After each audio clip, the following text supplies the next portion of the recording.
Migrante, May Kakampi Ka. Programang magtataguyod, kikilala at magbibigay halaga sa mga babae, ina, asawa, kapatid at anak na nakipagsapalaran sa ibayong dagat sa adhikaing mapabuti ang kalagayan ng kanilang mga mahal sa buhay. Babaeng Migrante, May Kakampi Ka. Programang hatid ay makabuluhang pagsasabula, talakayan at impormasyon. Handog sa inyo ng kapisanan ng mga kamag-anak ng migranteng manggagawang Pilipino. Babaeng Migrante, May Kakampi Ka.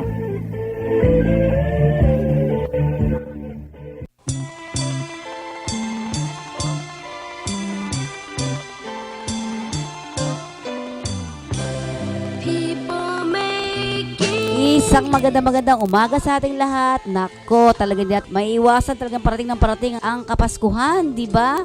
At ang bilis talaga ng panahon. At syempre, sa mga kabataan, naku, inaabang-abangan yan. At doon sa mga teenagers, inaabangan naman nila yung December 16 na kung saan ito naman ay simbang gabi.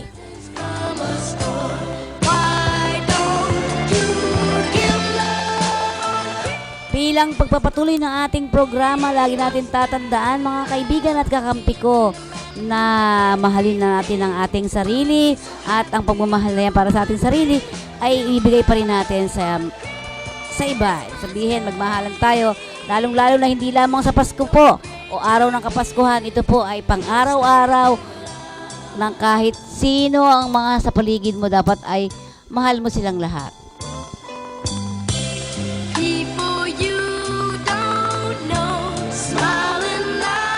Maaari nyo kaming bistahin sa amin sa kakampi/news.blogspot.com at www.ustream.tv/channel/kakampionline, kakampi.wix.com/kakampi. Yan yung aming website. At para sa pag-ibig, open lamang ninyo yan. May Facebook na kayong check dyan. At gusto bang nagtatanong sa atin ng proseso, pwede po kayo mag-open ng kanilang mga website, yung pag-ibig.gov.ph. Ganon din naman ang Philippine Social Security System na kung saan Facebook po yung binanggit ko kanina. Pwede nyo magbukas sss.gov.ph din. At dahil malapit na ang Kapaskuhan, pero bago syempre dumating ang Kapaskuhan, abay ang matatandaan naman natin ay ang paparating na undas. Ano, yun, di ba? Yan, paparating na undas. Tingnan natin mamaya sa alam ba ninyo kung ano nga ba ang mga tradisyon na ginagawa ng mga Pilipino pag sumasapit ang undas. At ngayon mga kaibigan, ang kakampi ay of course nakapaloob sa temang migranteng Pilipino. Magkasangga tayo sa kapakanan, kabuhayan at kalusugan mo. At ayon sa ating Overseas Workers Welfare Administration, sa tamang kaalaman, sigurado ang kaligtasan mo. Samantala, sabi ng PhilHealth, pangalagaan ng inyong sarili, mag-PhilHealth na para sa malusog na pangatawan. Magsiguro, dapat malusog ka. At samantala, ay naman sa Social Security System, sabi nila, miyembro, bilib kami sa inyo.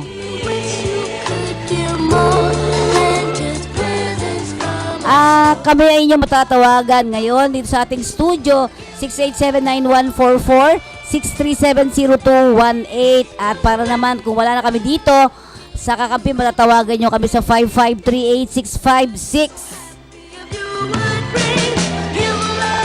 Doon sa mga malalayo, kung kayo may mga internet, pwede kayo mag-open ng inyong internet sa DWSS. I-click nyo lang po ito. DWSS/AM1494kHz.blogspot.com. Samantalang every Monday,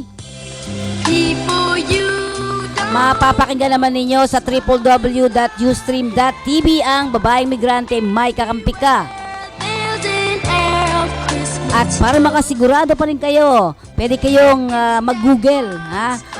Open lamang nyo ang google.com at hanapin nyo ang Kakampi online.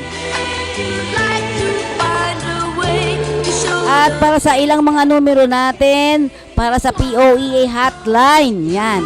Pwede rin kayo magtanong dyan, yung hindi na kayo pipila ngayon kasi naka-online, BM online para doon sa mga OEC ninyo, di ba? Hindi na kayo pipila sa POEA mga kasanggakot kakampi. Dahil meron na tayong naka-online para sa pagkuha ninyo ng inyong OEC. Para sa mga POEA hotline, syempre pag nandito sa Pilipinas is 632 ang area code. 722-1144 at 722-1155. Para doon sa mga feeling nyo na illegal recruit kayo, pwede yung ibuksan ang inyo o i-dial ang 722-1189, 721-0619 para sa illegal recruitment branch. Pwede kayo mag-report dyan. Para sa ating Overseas Workers Welfare Administration, pwede kayo magbukas ng 551-6641 at 551-1560.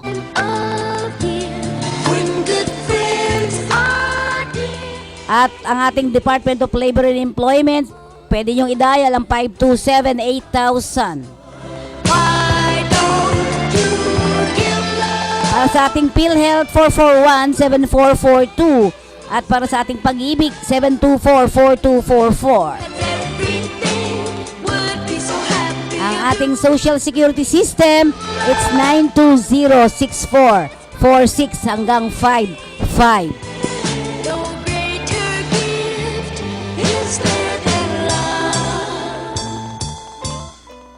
At para sa ating unang hirit nga, ang ating, alam ba ninyo?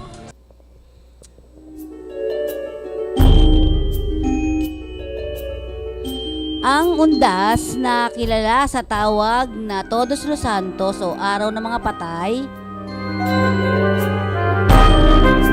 ay isang pista opisyal na malawakang ipinagdiriwang sa Pilipinas upang magbigay galang at pugay sa mga yumaong kamag-anak. Libo-libong mga Pinoy ang dumadayo sa mga libingan at memorial parks tuwing November 1 hanggang November 2 upang magsama-sama at alalahanin ang kanilang mga namayapang kamag-anak at mag-alay ng bulaklak at magtirik ng kandila. Ang okasyon na ito ay kadalasang itinuturing na isang reunion ng mga kamag-anak na kung saan sila ay nagdadala ng mga pagkain at inumin upang pagsalu-saluhan at kung minsan ay doon namamalagi ng buong araw. O di kaya ay doon na sila natutulog magdamag. Ang tradisyon, karamihan sa mga pamilyang Pilipino ay dumarayo sa sementeryo. Ilang linggo o araw bago sumapit ang undas upang linisin o di kaya ay pinturahan ang puntod ng yumao nilang kamag-anak. Nag-aalay din sila ng misa para sa kaluluwa ng kanilang yumao. At samantala ang pangangaluluwa ang pangangaluluwa naman ay isang kaugalian ng mga Pilipino na madalas na nakikita sa mga lalawigan kung saan may isang grupo na humihingi ng limos at dasal. Sinasabing sila ay kumakatawan sa mga kaluluwang nananatili sa purgatorio, humihingi ng dasal mula sa mga buhay upang matulungan silang makarating sa langit. Ang pag-aatang o atang naman ay isang paniniwala at kaugalian ng mga Ilocano na kung saan nag-aalay ng pagkain para sa mga namayapang kamag-anak bilang pagbibigay respeto, alaala at pagmamahal para sa kanilang mga yumaong mahal sa buhay. Samantala, tingnan naman natin ang kaugalian Libo-libong pamilya ang dumadagsa sa mga libingan. Pagsapit pa lamang ng bisperas ng November 1 at kadalasan ay nagsisimula ng mahabang traffic sa paligid ng daan sa mga sementeryo, particular na sa Kamaynilaan. Ang paghahanap ng mapaparadahan ay tunay nagbibigay ng hirap sa mga motorista. Ang mga bumibisita sa sementeryo ay mas ninanais na lamang na maglakad papunta sa lote o puntod ng kanilang mahal sa buhay. Samantala, sa Maynila, ang mga alkalde ay madalas nagtatatag ng tinatawag na Project Undas. Bago sumapit ang Todos Los Santos, isa sa mga proyekto nila ay ang pagpapaalis ng mga squatter na nagtayo ng maliliit na silungan sa mga pampublikong libingan. Gayon din ang paghuli sa mga drug addict na nagtatago sa mga bakanting nicho. Kasama din dito ay ang pagsasaayos ng ibang daanan upang maging maayos ang daloy ng trapiko.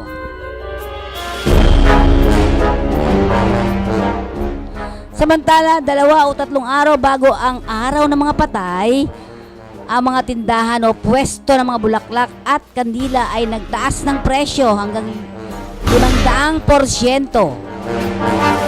Hindi ito inaalintanan ng mga mamimili. Maalayan lamang ng bulaklak at kandila ang kanilang mga namayapang kamag-anak. Habang ang pistang ito ay kadalasang iniuugnay sa mga katatakutan tulad ng pagdaraos ng Halloween sa Amerika.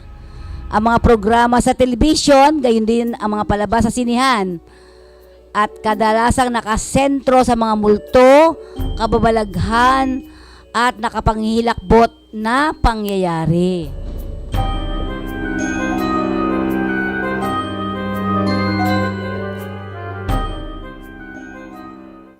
Swak sa ating pangalan, may balitang puno ng pag-ibig. Ngayon, kahit arawan ng kita, pwedeng magkabahay. Dahil interes na affordable loan, pinakamababa na. 4.5% na lang. Hulog buwan-buwan, kayang-kaya. Kailangan ng mas malaking bahay? Sige, lipat na. Sa regular housing loan naman, binaba ng 40%. Milyon-milyong buhay na ang aming napaganda. Dapat kayo naman. Sa pag-ibig, ang pinaghirapan may katuparan. Manggoryo! Lampas 2 linggo na akong kumakahol. Pabalik-balik na lagnat. Naku, nanuno ka. Ha? Kumuha ka agad ng batang kambing. Bumunot ka ng buhok sa kilikili. Amuyin mo. Tapos po, Gagaling ka na.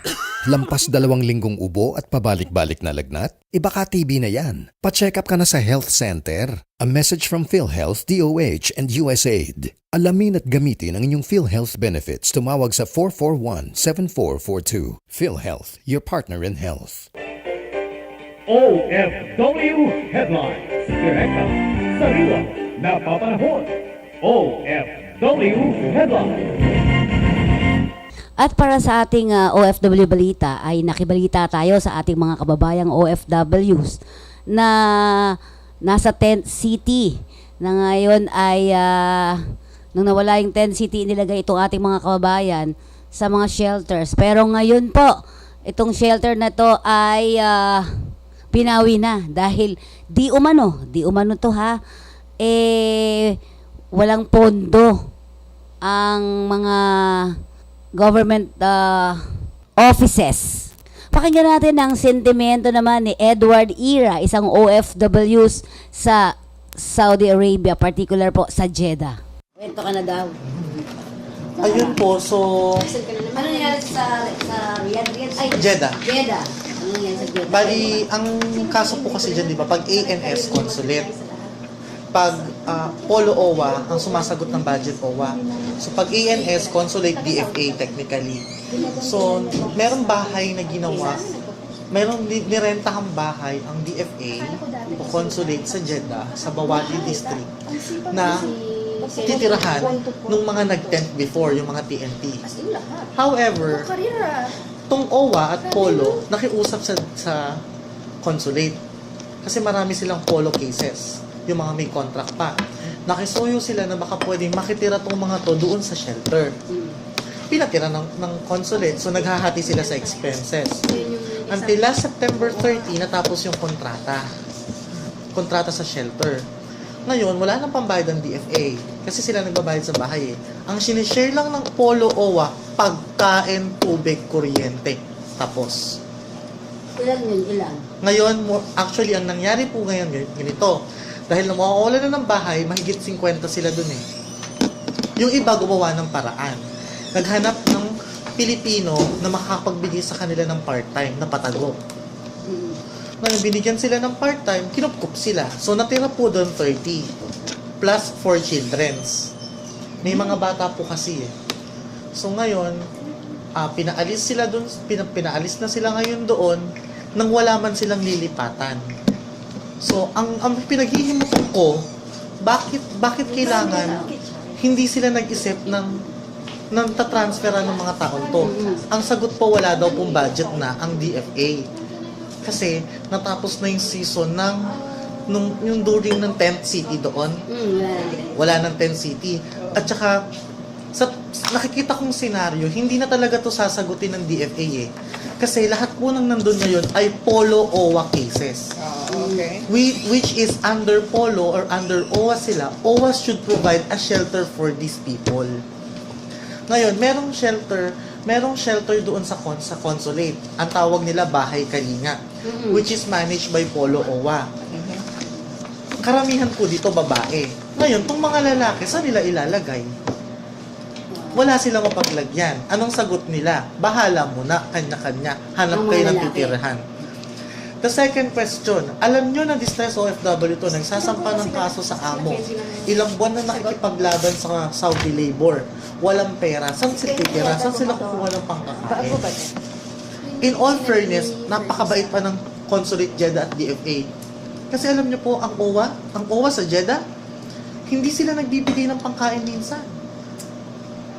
Pera daw. Wala daw pera palagi ang OWA. Given that nandoon sa loob ng shelter ay all OWA cases. All OWA members. Now, anong sabi ng congen? Hahanapan ko to ng pera. Pera na lang ng consulate. Dahil OWA is not willing to give. Ang sama-sama din ng loob ko. Pag airfare ticket ng mga officer ng OWA, kahit once a month, pabalik-balik, monthly, mga welfare officer, pabalik-balik, Oh. Kahit magbuklatan tayo ng records, monthly. Isang OWA officer, balik-balik. Wala namang ginagawa. The shelter, hindi nila magawa. Now, ngayon, sabi sa akin, we'll look into this. Puro we'll look into this. Kami rin, ganyan mga kaso namin sa Quezon City. Tagal. Ano panawagan? Ang panawagan ko lang, sana, yun nga, isa sa sinadjust ko kay Tita Susan, sa ipapasa namin omnibus para sa Kongreso, magkaroon talaga ng bahay kalinga sa mga lugar kung saan mas maraming distress OFW. Kasi in the mom, Tita, if you are an OFW at nagreklamo ka, pag ni-rescue ka sa police station ka matutulog. In Dammam, in Al-Kubar, in eastern region of Saudi Arabia, there is no bahay kalinga. Polo OWA sa sustaining bahay kalinga. But it's still not enough. Akala tuloy ng iba, ang may kapabayaan, DFA, which is not. Kung tayo nakakaintindi na ito ang OWA, ito ang DFA, ito, yung segregation ng kanilang task. Grabe. Ang sama ng loob ko talaga ngayon because parang nangyari, itong mga taon to lumapit, humingi ng tulong, and then you're gonna set aside their concern immediately na hindi ka man lang nag-isip ng prevention, saan sila titira. You know what ngayon, Tita, saan sila tumira? I'm so lucky, nakiusap ako sa isang couple, Tita, baka pwede sa iyo muna itong dalawa. Meron akong nakausap na grupo, Pinoy Jeddah Tambayers, yung isang caregiver, which is nagre-rent siya ng flat, 4 ang kinuha niya, Edward sa akin 4. Pinaghati-hatian nila yung mga OFW, which is the responsibility of the government. Gaano kalayo ang Jeddah sa Aljo? Malayo yun. Mas malayo. Kasi meron doon yung OFW na shelter. Pero pang private. Meron din sila doon, parang 15 naman. Ang sinasabi po kasi nila, hindi na daw pinayagan, hindi na daw binigyan ng permit ng Ministry of Affairs. Ng Ministry of Saudi Arabia. Hindi na daw binigyan ng permit. Kasi pag sinabing shelter, bawal pumasok ang pulis eh. Kahit TNT ka kung nandun ka sa loob, hanggang doon ka lang. Ayun po. So technically, totally Friday, wala nang laman yon, tatanggalin lahat. This coming Friday. Yes. This coming Friday, wala pa rin silang plano until now. Saan napunta yung mga tao? Kung saan-saan po. Yung meron po tayong Pilipino doon na mabait naman, gumagawa siya, nagtitinda siya ng mga tusino. Ang trabaho niya sa furniture. Kumuha siya ng 2, ampunin niya muna yung 2 temporary. Pero sabi ko, hindi naman to lahat, tita, magtatagal dun sa mga OFW na kumukupkup. Kasi syempre, di ba, nagtatrabaho din sila. Saka bawal mo sa kumukha. Basta bawal kumukupkup. So sabi namin, pinag-usapan namin sa group chat kagabi, this is temporary. Sabi ko, ako dito sa Pilipinas, gagawa ako ng way para makabalik kahit 1 kwarto lang. Tita, 1 kwarto, malaking flat. Ang rent lang naman is 16,000 pesos a month. Without the food. Wala pang food. Ang food po kasi, ang nangyayari, Pwede na yung mga worker doon, tumutulong. nagkakanya-kanya. Pero sa food, Commission on Audit provide 4 sacks of rice. But what is rice if there is no vegetables? Ang ulam po kasi madali lang din eh. Madali lang dun eh. May mga kababayan po tayong nagbibigay ng karne. Like yung mga restaurant na Pilipino, they provide sister karne. Dadala nila ako 1 timba. Na baka? 1 buong tupa? Mabadali, mas mahal ang bigas. Mas mahal ang bigas. Yung, merong isa, yung mga Pilipino, yung kumukuha sila yung mga paanang, yung Adidas natin dito, gano'n. Meron din doon. Meron din po. Talagang, 1 real. O kaya nga, balde-balde yung binigay sa kanila. Na para kainin lang ng mga worker doon. Sa Aljop naman sinasabi ko. Grabe din doon. Yung mga binugbog. Pinalabas sila, nakakulong, dahil binugbog. Parang may kaso sila. Tapos kinukuha ng mga ng mga worker doon. Kaya lang ang problema, hindi sila mabigyan ng accreditation ng DFA. Na DFA, sasabihin na, ito tumatrabaho ito para sa OFW. Masama din pala daw yun. Bawal po. Bawal According din. to 2003, no organization can be recognized and will be recognized. Okay. Ay, Tito Jen. Ang sama-sama talaga ng loob ko kagabi po. I almost cry sa sobrang galit ko sa ano. Nag-email talaga ako ng bonggang-bongga. At kasunod dyan sa ilang mga balita pa natin ay dumalo tayo sa isang press conference na kung saan dito nagsama-sama ang lahat ng mga nag-o-oppose. Nag-o-oppose para dito sa 550 terminal fee. At pakinggan natin ang statement naman na nagkakaisa para sa no to terminal fee. At ang nagbigay ng statement ay si Ms. Hannah Senieres. Our dear OFWs, partner NGOs, civil society groups, members of the media, ladies and gentlemen, I thank you for coming here today as we formally file our petition for certiorari against Memorandum Circular Number 8 issued by the Manila International Airport Authority integrating the International Passenger Service Charge or terminal fee into the price of airline tickets. The impending implementation of the memo circular on November 1 will violate a 19-year-old law that grants benefits to millions of overseas Filipino workers. It states that the 550 pesos terminal fee will be collected and integrated into the airline tickets purchased online and abroad, and that OFWs may claim for a refund later on at booths set up at the Ninoy Aquino International Airport. The circular flagrantly violates the right of OFWs to be exempted from the payment of the airport terminal fee pursuant to Section 35 of Republic Act 8042 as amended by the Republic Act 10022, otherwise known as the Amended Migrant Workers and Overseas Filipinos Act. This is the law that we must follow, and no department policy or memorandum circular can rise above this law. The idea of imposing the OFWs to pay for the terminal fee, for which they are exempted, only to have them stand in long queues to refund it later on, is myopic, ridiculous, harebrained, and ill-advised. Moreover, the refund will not in any way cure a consummated violation of the law, as it would already be a fait accompli. OFWs are already required to pay so many fees prior to departure, and to impose an additional payment for the terminal fee, even if it can be refunded, is a major setback to the continuous struggle of Filipino migrant workers for economic advancement and recognition of their rights under existing laws. Another concern that was voiced out by the OFWs is what would happen to the terminal fees that will remain unclaimed by those who will not have the time to refund it. On the average, around 3,000 OFWs pass through the airport every day, and many of them will possibly not have the time to line up for the refund. This will amount to millions of pesos in the hands of the MIAA, which could give rise to speculations of misuse and corruption. Is this how we treat the new heroes of our republic? By making their travel procedures more difficult instead of according them the VIP treatment that they deserve for all the sacrifices and hard work that has benefited our economy for so many years. At present, there's a groundswell of opposition on social media from OFWs and advocates around the world who are against this memorandum. Their voices deserve to be heard.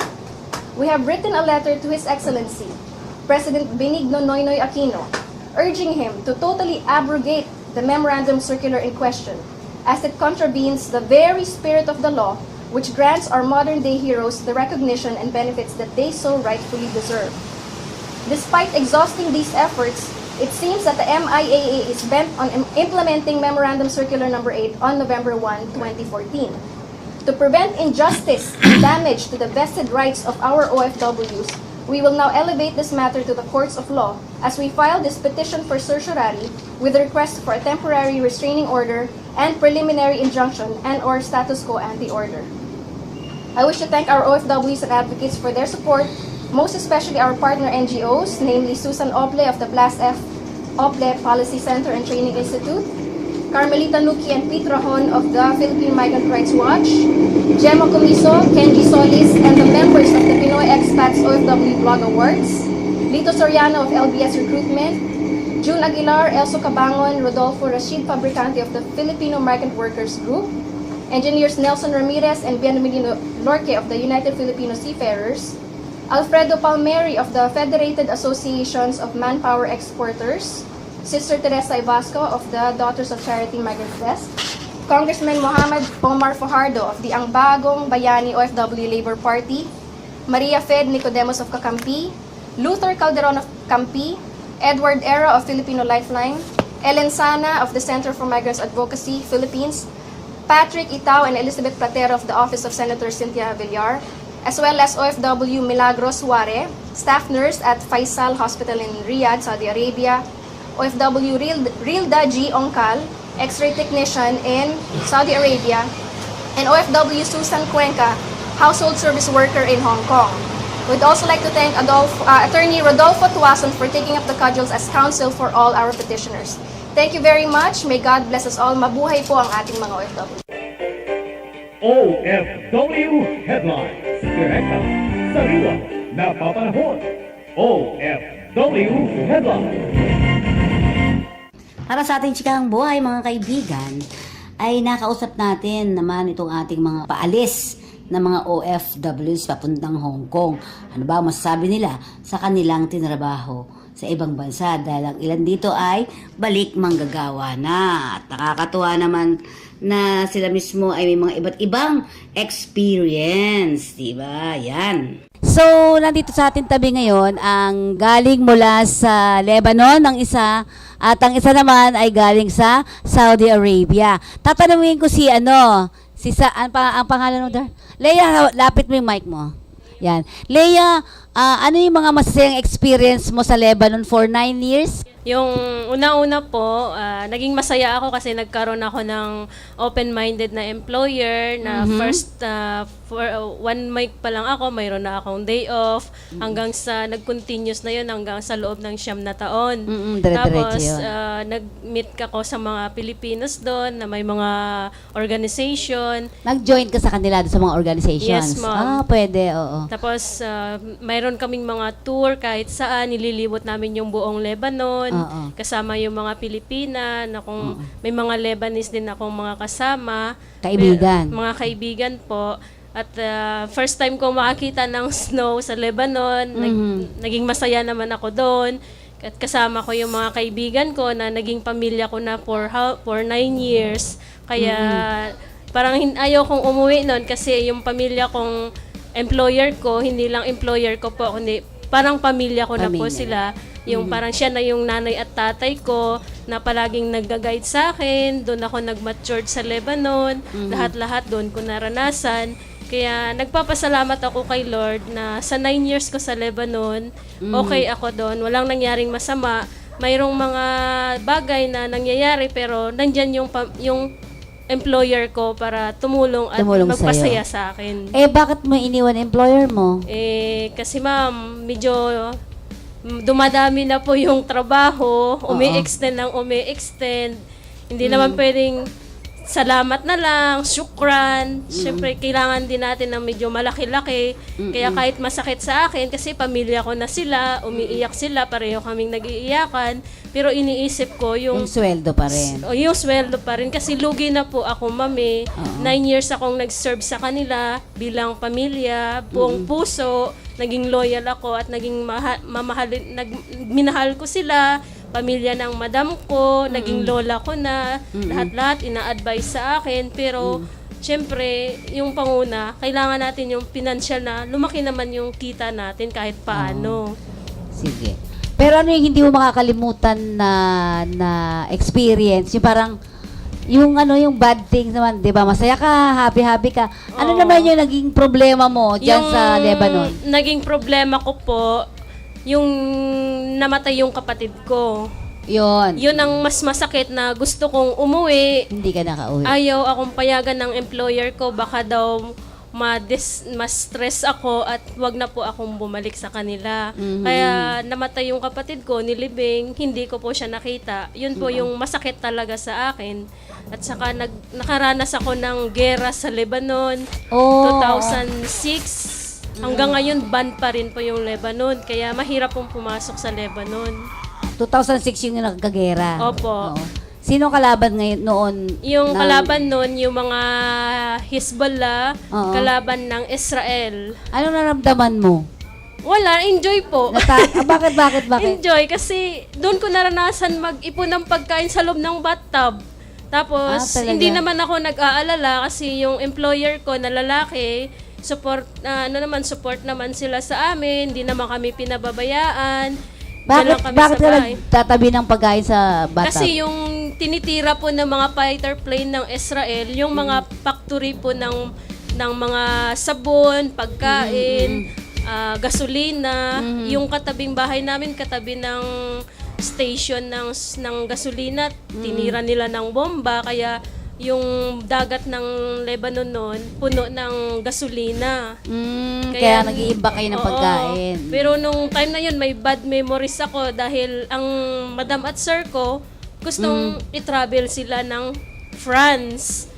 Ngayon, nalaman ng employer ko na lalaki, sabi niya sa akin, saan man siya mapunta, dadalhin niya ang mga Pilipina niya. Kaya doon ko minahal yung employer ko na lalaki kasi hindi niya kami pinabayaan. Gusto lang ng babae, iwanan kami sa embassy, pero ayaw pumayag ng lalaki, ma'am. Kaya sama-sama pa rin kayo, sama-sama pa rin kami, mamatay kami o dyan pa rin kami. Kaya nung time na yon, mga 2 days, nag-decide na yung amo kong lalaking lumipad kami ng France. Kaso yun na lang po yung pagka last day, naging okay yung situation, kaya na-cancel yung visa namin papuntang France. Okay na. Okay so, na po. Bago ko malis doon, masaya na uli yung Masaya na ulit po kasi kumbaga naging okay na yung lahat, naging okay na yung situation sa Lebanon, pero marami pong damage, maraming namatay. Kaya nakakalungkot kasi maraming mga Pilipina na uma-apply dito, wala pong mga permit. Kaya pero may mga Pilipina pa rin na naiwan doon. Marami po, ma'am. Marami, mga 500 na lang kami ang naiwan dati.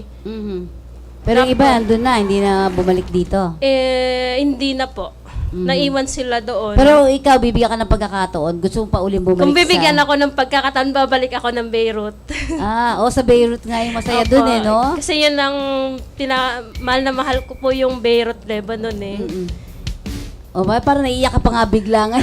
Kasi Naalala mo. Naalala ko yung, kahit sa Mga FB kaibigan, ngayon, no? yung sa FB, friend ko yung pumalit sa akin na bata. Nagpo-post siya ng bahay ng amo ko. Sabi ko, namimiss ko ang bahay ko. Kaya kahit paano, nasa puso, ma'am eh. Lumalambot tayo.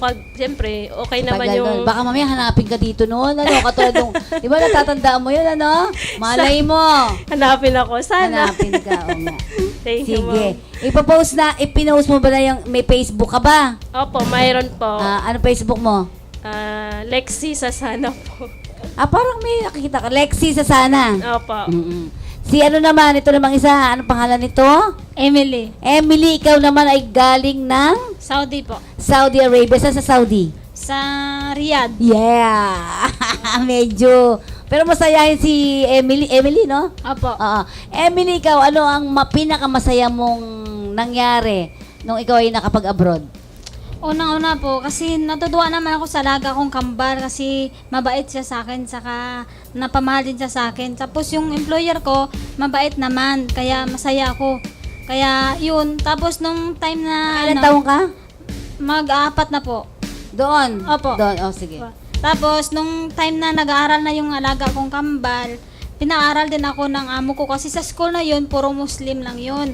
So nag-aaral din ako, nag-Muslim din ako. Muslim ka ngayon? Hindi na. Oo. Sige nga, pati mo yung mga kababayan natin na Muslim. Hindi. Sige, kahit po, kahit konti lang. Hello po sa mga kababayan kong mga Muslim. Sabi ko, mag-ano ka, inshallah. Arabic ka. Hindi po ako gano'ng marunong. Hindi ka masyado marunong Yun pa. na nga po. Nakalimutan na. Yun na nga po, yun nung time na nag-aral, medyo pinaaral ako ng Arabic. Natutuwa ako kasi nga kahit paano, marunong na sana ako. Saka may mga nakikilala din ako doon, mga Pinay din, mga niyaya din nila. Tapos iba, mga nanay nandoon. Kaya lang nung magtagal, nagtaka ako sa amo ko, pinahinto na niya ako. Kaya parang namimiss ko rin yung pag-aral-aral ko ng ano. Kasi baka mas naging matalino ka sa kanila. Opo, Ganun lang yun, no? sabi nga niya po, parang ano daw ako, parang expert na daw ako magsulat ng Arabic. Tapos marami na ako nakikilala, parang natatakot na siya na marami na ako nakilala mga Pinoy. Yun, nagulat na lang ako, bigla na ako na nakaramdam ng lungkot kasi pinahinto na niya ako. Yun. So, pero sa loob ng bahay, ano ba? Ano ang masasabi mo sa mga mag-a-abroad ngayon ulit papuntang Saudi Arabia? May mga gusto kang sabihin sa kanila? Ano yung dapat nilang taglayin kapag sila ipapalis at papuntang Saudi Arabia? Sana po magatagpo sila ng mabait na amo, saka maging masaya sila sa trabaho nila kasi yung mga employer po doon hindi naman para-pares ugali, mayroong mabait saka mayroon ding mayroon ding masasama. Kasi sa akin yun mabait po pero nung magtagal kaya parang naging masungit na yung amo ko. Pinaghinalaan na niya ako sa amo kong lalaki kasi mabait po yung lalaki. Kasi nagugustuhan ako ng amo kong lalaki kasi mapagmahal daw ako sa mga bata. Saka tayong mga Pinoy daw mababait saka mapagmahal talaga saka mapagtsaga. Kaya parang ayaw ako pa alisin ng amo ko. Opo. Kaya yun, yung ito namang amo kong babae naghinala na may relasyon daw kami ng asawa niya. Kaya madalas na ako pinaghinalaan. Kaya parang... Sino bang ang nagsasabi na may ano kayo? May relasyon? Yung babae? Opo, kasi nga... Akala ko baligtad eh. Hindi, joke lang. Yun, kasi nga, nung time yun, nagsumbong ako sa amo kong babae. Kasi parang nakaramdam ako sa amo kong lalaki. Yung sabi niya, massage ko siya. Yun yung pinakabawal. Yun, nagsumbong ako sa amo ko kasi nga minsan... Naniwala ba si madam? Opo, kasi ganito. Kasi pag umalis yung amo kong babae sa dalawa kong alaga, bali 3 lang kami ng alaga kong kambal na iwan sa lalaki. Gusto ng amo kong lalaki, masay ko daw siya asikasuhin ko. Hindi na pwede. Kaya nung time na sabi ng amo kong babae, alis sila, di nag-isip ako patay. Sabi ko, kami na naman maiwan, baka kulitin ako ng amo kong lalaki. Nagsumbong agad ako sa amo ko, ng babae. No, doon nalaman ng amo ko. Nung time na yon, walang kaalam-alam amo kong lalaki. Pagdating pinagalitan siya kung totoong sumbong ko. Hindi naman siya nakapag-deny kasi totoo naman talaga, hindi naman ako nagsisinungaling. Kasi sabi ko sa kanila, aalis na lang po ako kasi ayaw ko po magkaaway kayo magpamilya ng dahil sa akin. Ayaw naman pumayag ng lalaki sa sila din mismo. Kasi nga mahirapan sila maghanap. Kaya kahit na nag-stay po ako sa kagustuhan nila. Sabi nila, sige, pagbigyan mo muna kami ng pagkatapos ng 3 buwan kasi kinuha na nila akong ticket ko. Hanggang sa nagtagal, parang naawa Mabait na sila sa'yo. Opo. Oo. Kasi napamahal sa akin mga bata. Pero nung hindi talaga po maiwasan na hindi yung maghinala yung amo kong lalaki, amo kong babae pala. Sa tuwing mag-away sila, nadadamay ako palagi. Siyempre masakit para sa akin. Wala naman akong ginagawa. Kaya yung nag-decide ako na naalis na ako. Pinapaasa nila ako. Sabi niya pagkatapos ng Ramadan, okay, sige, alis ka. Tapos na Ramadan, nandun pa rin ako. Sabi nila, pagtapos ulit ng school, itapos na po school hanggang sa Hanggang nag-4 na taon ka. Opo, kaya yun, na ako, hindi na ako Straight yun, 4 years? Opo, walang Ay, di ba dapat may wala nga, uwian? opo, saka di ba dapat nga po mayroon ngayon Pero delikado kasi yun Dapat Opo. after 2 years, uwi ka muna, magre-renew ka ng Kaya nga contract, po. babalik ka uli. Saka dapat mayroon, sabi nila, pag natapos mo kontrata mo, dapat may yung plane ticket ka, bibigay nila. Kasi nga, hindi ako na umuwi, pero hindi nila binigay. Tapos ang nangyari po, tumawag ako sa kapatid ko, nagsumbong ako. Sabi ko, ayaw nila akong pawiin. Paano to? Sabi ko, gustong-gusto ko na umuwi kasi nga, parang naging masama na yung ugali ng amo ko. Nagbitaw ako ng silita na magpakamatay ako pag hindi ako makauwi kasi ayaw ko na talaga. Tapos yun, itong ang kapatid ko, nag-report po sa OWA.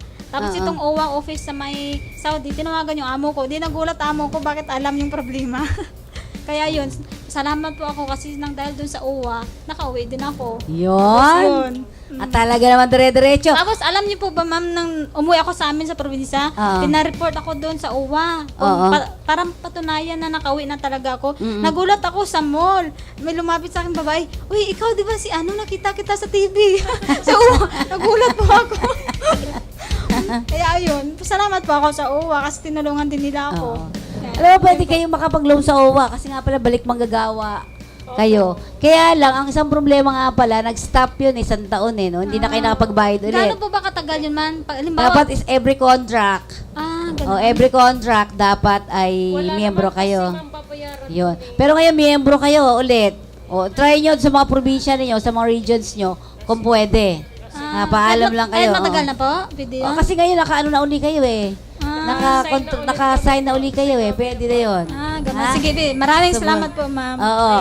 So, sa inyo, ano bang pwede ninyong sabihin sa ating mga OFWs? Magbakatsaga lang po sila, tapos yun, hanggang sa kaya nila, kakayanin po. Saka magtiwala lang tayo sa kakayahan natin, saka sa Panginoon, yun lang po. Si Nana. Si Lay. Masasabi ko lang, labanan nyo yung homesick na yan. Baliwala lang yan. Focus lang kayo sa trabaho. Ayusin nyo yung trabaho nyo. May tiyaga kayo. May sipag kayo. Lahat-lahat ng yan matatapos nyo. Kaya lahat-lahat ng yan makikita nyo yung bunga na yan pagdating nyo sa Pilipinas. Kaya tiyaga lang kayo at maging mabait sa amo nyo. Madali lang yung oras. Matatapos din yan.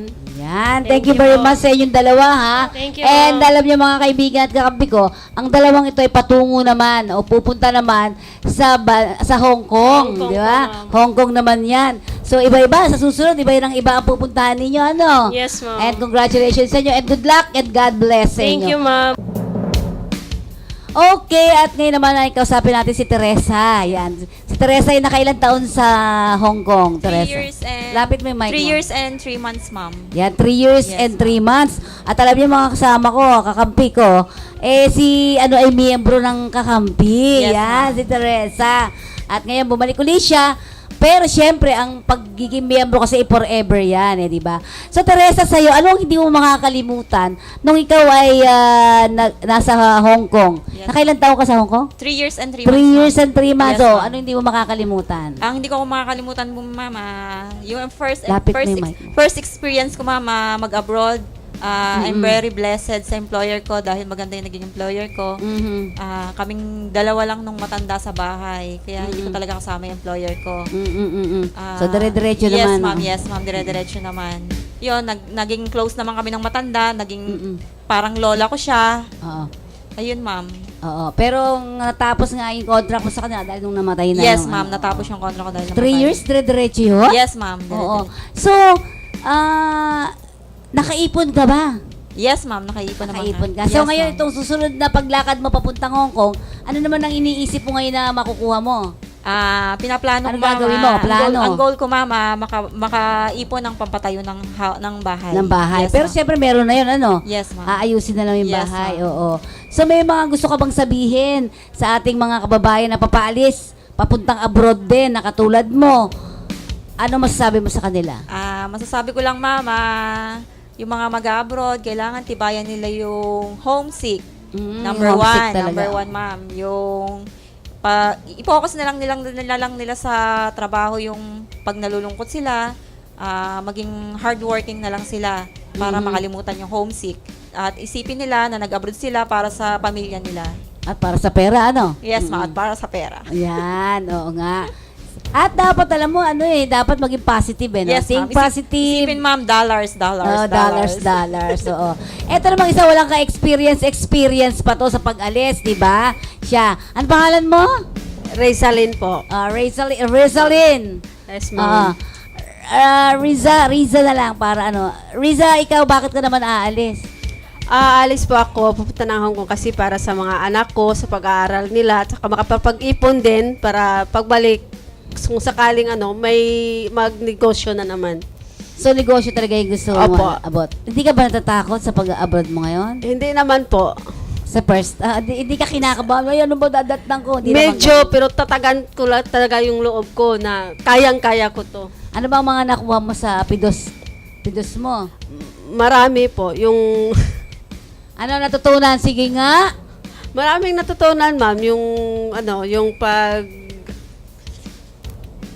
Sige, ano? Baka mamaya hindi ako nagbigay sa'yo ng pidos. Nako, nininervous ka ba?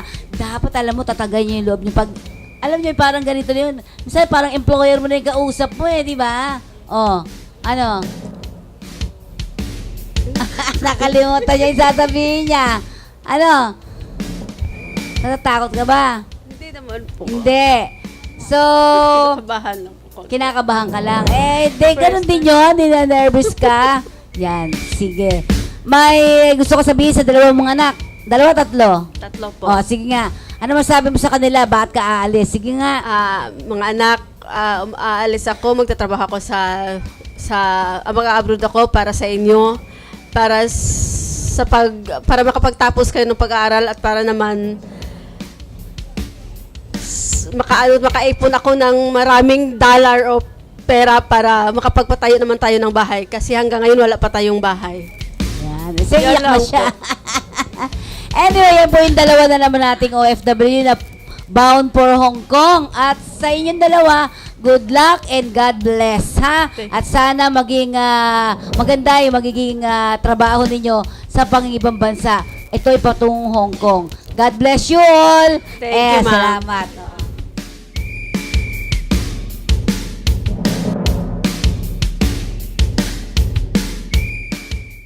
Ay, naku, hindi ko na kailangan yan. May HMO na ako eh. Ang HMO mo ba, babayaran ka kahit anong sakit? Hindi! Selected lang syempre, di nalugi sila. Kung may sakit ka bago ka mag-apply for an HMO, i-approve ka ba? Hindi din! Ang HMO mo ba ay kasing mura ng annual premium ng PhilHealth. Kasama pa na beneficiary lahat ng qualified dependents mo. Abay, lalong hindi!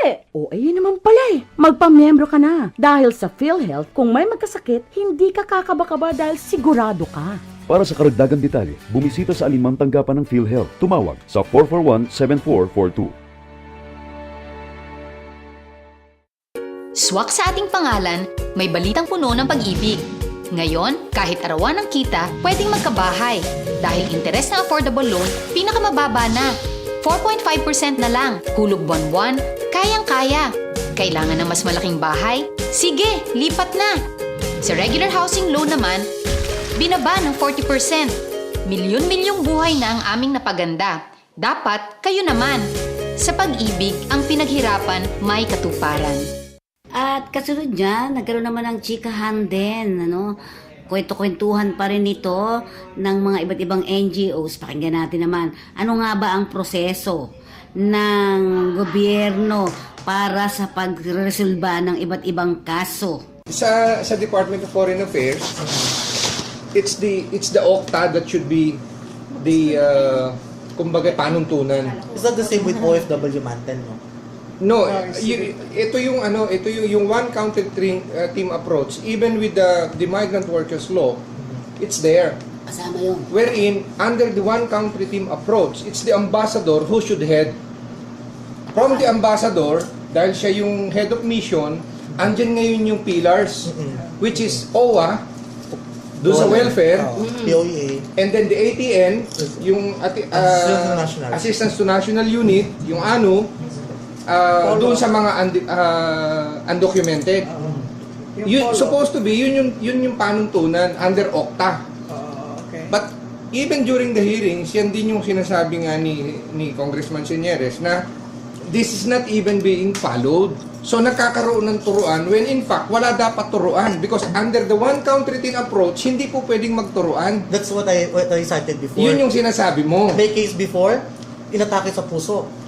Ngayon ako tinawagan. Sagot ba naman sa akin? Ano yan? ATN or OWA? Oh my God, kailangan ko ng pirma ng authorization. Dadalhin ko to sa ospital. Nag-away-away sila. Yan yung sinasabi ko na it doesn't work because instead na magkaroon ng unity, nagtuturuan. Supposed to be, merong division yan. Pagdating sa welfare cases, it has to be OWA. Welfare cases of undocumented workers, it has to be the Assistance to National Unit. Malinaw yan under the OCTA policy. So, hindi ko maintindihan bakit sila magtuturuan. Now, nagkakaroon ng turuan ganito. Halimbawa, katulad nung binabanggit mo, kulang na ng budget. Ano ba? Kulang ng budget. Gustuhin mong i-maintain, gusto mong umaksyon, paano gagawin mo kung wala kang budget? You see? So, ang mangyayari ngayon is kung walang action ng welfare office or the welfare officer is absent, then automatically it has to assistance to nationals. Kasi pagdating po sa ATN kasi, walang distinction dyan whether documented ka or undocumented ka. Because yun yung prime purpose why we have a foreign post. Wala pong distinction yan Hindi dapat tanungin kung basta Pilipino ka, tutulong kami. Walang dapat na question kung ano kang klaseng Pilipino. At para din sa ating chikang buhay, ay napag-usap-usapan din natin ang Noto 550. Pakinggan natin ang kwentuhan sa tambayan nitong ating mga kababayang OFWs. Kasama na rito ang mga iba't ibang NGOs na tumututol din sa 550 o 550 na terminal fee. Kasi pinahihiram ng POEA ang database nila.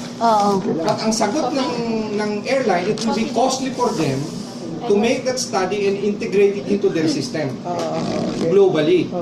So meaning, they're not ready. They are not ready. Ang point ko naman is, okay, if they are not, why in a hurry? Correct. Why in a hurry? Amend ng November 1st. Kaya pare-pare, lahat ng announcement nila, they have announced already that the airlines has agreed. In fact, because of that agreement, IATA was able to give them a code, LQ, a code for collecting the terminal fee. LI. Kaya in effect pare, kung yun ang gagawin natin, makakuha tayo doon. Kasi nga may LI na nga Meaning, ang pwede lang mag-request kasi yan is the airlines themselves. So meaning, they were forced to agree, they have requested the IATA to provide us in the Abacus system, yung ticketing system, worldwide ticketing system, a queue or a code where they can input the collection of terminal fee. Which is not a part of their ticket. Kasi they are just paid in trusting. Yan, naka-entrust lang sa kanila yon. Tapos pa i-disperse nila, bibigyan nila sa MIA. Tapos sa MIA, bibigyan naman ng rebate sa kanila. Meron silang commission Exactly. Pero ang isa pa rin punto ko pare, na hindi ko maintindihan. Bakit apurang-apura sila dito sa implementation, ng integration? That's why pare, para mag-1 ka. The point is, ito, DOLE has made its position. POEA is willing to share their database that can be used to be the determining factor for exempting an OFW outright para hindi na nga magkaroon ng reimbursement, which is fair. To me, it's fair. But Unfortunately, yung reply ng mga airlines, they are not ready and it will cost them that much to integrate it into their system. That's parang prior eh.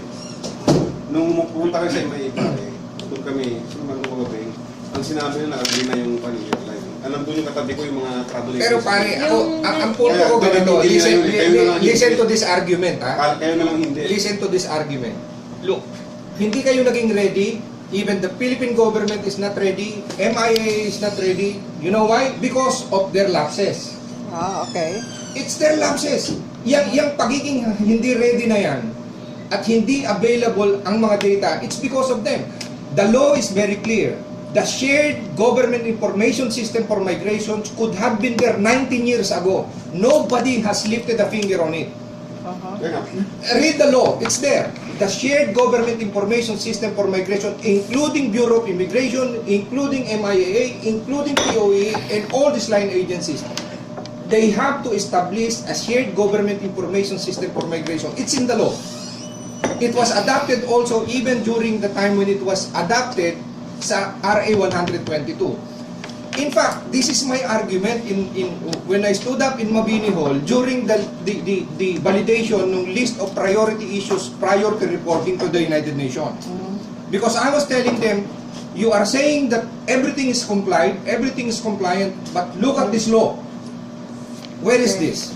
Where is the shared government information system for migration? Where in RA 122, pare. It's there. Naka-specify pa doon sino ang dapat gumawa niyan. It's the DFA, the DOLE, and the CFO. Kasama sa 8042. Nasa 8042 yan. In as much as the government is not ready, how come we're so... Exactly, that's my point. Kayo ang hindi gumawa ng trabaho nyo. At yan ay nasa batas. Bakit ngayon kaming inaapuran nyo? Correct. So, pero hindi yan ang issue dito eh. Yung si Attorney Tuasa. Certiorari ang issue dito, whether what they did is legal or illegal. That is the only one. Wala na yung side issues yan. The issue is whether your circular is legal. Article 7 of the Civil Code says any circular law of regulation that is contrary to law is invalid. Okay, so... Para hindi na kayo umaba. No argument if that is not being compliant. Anong prayer po natin? Anong prayer po natin sa petition? Petition natin na in the meantime, in order to prevent irreparable damage to justice, to issue a temporary restraining order. But you know, if the judge really believes that there will be an immediate damage, he can issue only temporary good for good for 72 hours. There must be a notice and hearing. Alam mo naman ito, ang summons, isusumon sila, kailangan nila ma-receive yung notice, kailangan pumunta sila bago maka-issue ng additional na 17 days, which is the temporary restraining order, it does not exceed 20 days all in all. After that, we will have to file a request for a preliminary injunction, but there will be already a hearing pending the finalization of the order of injunction, commanding them from proceeding or further proceeding with the implementation of that circular. Hindi po pwede magsabay yung prayer na yun, yung prayer 40 hours. Sabay nga, sabay. Nandun na yun, dalawa. Andun tatlo pa nga status quo ante. Pag status quo ante, you have to go to the condition before the question arose. So ngayon, yung condition ngayon. Okay, Okay mga kaibigan, sana dun sa ating mga bumibisita sa kanilang mga mahal sa buhay sa sementeryo ay hindi kayo masyado matraffic at sana walang hassle sa inyong mga pagpunta mula ngayon hanggang bukas mga kaibigan. At muli po ito yung lingkod Fe Nicodemus nagsasabing lahat ng problemang inyong kinakaharap dito lamang sa babaeng migrante may kakampi ka ay tapos ang inyong problema. Maraming pong salamat! Isang oras na naman ang lumipas. Lagi nating tatandaan ang lahat ng problema ang kinakaharap. May kasagutan dito lang sa ating programa, Babaeng Migrante May Kakampi Ka. Programang totoo para sa masa. Serbisyong totoo para sa OFWs. Muli, ito ang babaeng migrante, may kakampi ka, nagsasabing kapuso ka man, kapamilya o kapatid dito sa DWS, may kakampi ka!